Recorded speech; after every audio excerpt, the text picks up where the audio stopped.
I don't know, except to say that by the time these lawsuits are decided, we'll have digital God. So ask digital God at that point. These lawsuits won't be decided before on a time frame that is relevant. Is that a good thing or a bad thing?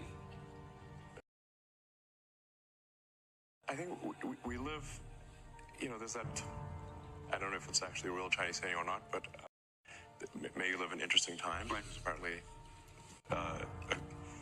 not a good thing. But I would prefer to, personally, I would prefer to live in interesting times. In order to have better human AI symbiosis, we must solve the bandwidth problem. Below a certain bandwidth, we are basically just stationary to a computer. It means you can't you need an implant. And ultimately we'll need to replace like the skull, and it's going to be a zillion wire. I mean, this is some sci-fi, bizarre sci-fi stuff, and I'm not. This is certainly optional, hopefully. That's good. Mandatory replacement of my skull. What's the problem? Mandatory chip and brain is not what we're saying here for sure.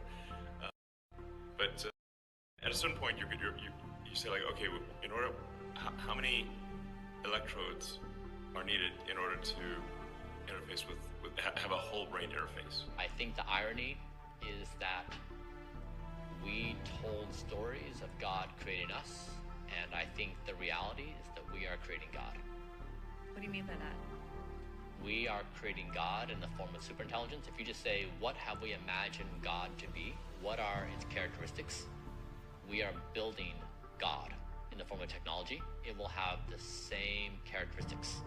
And so I think the irony is that human storytelling got it exactly in reverse, that we are the creators of God, and we will create God in our own image, which is why we should probably be equal to this moment and level up our game. I mean, with artificial intelligence, we are summoning the demon. You know those stories where there's the guy with the pentagram and the holy water, and he's like, yeah, he's sure he can control the demon. Didn't work out.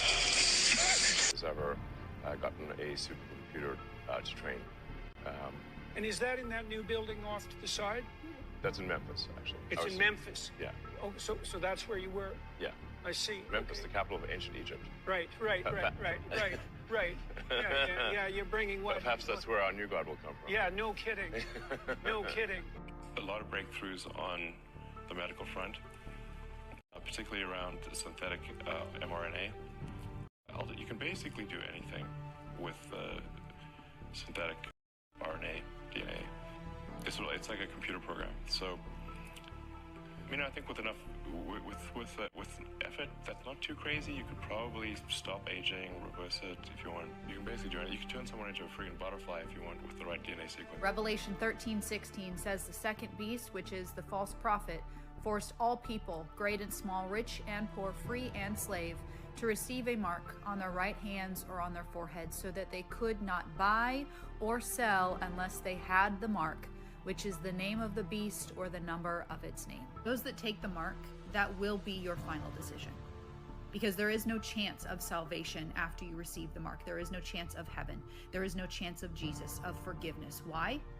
Because the mark of the beast is AI.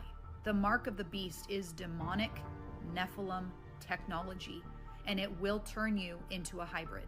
Those that take the mark of the beast will be turned into a demonic hybrid being, just like it was in the days of Noah. They are telling us what is coming. They are telling us what is being set up if you are paying attention. The man who wants to put a chip in your brain, the man who wants to merge you with Nephilim technology, now has access to our financial system. I'm having a hard time understanding how everybody just forgot what this man is about, what he's here to do. He is ushering in the beast system with help from our president.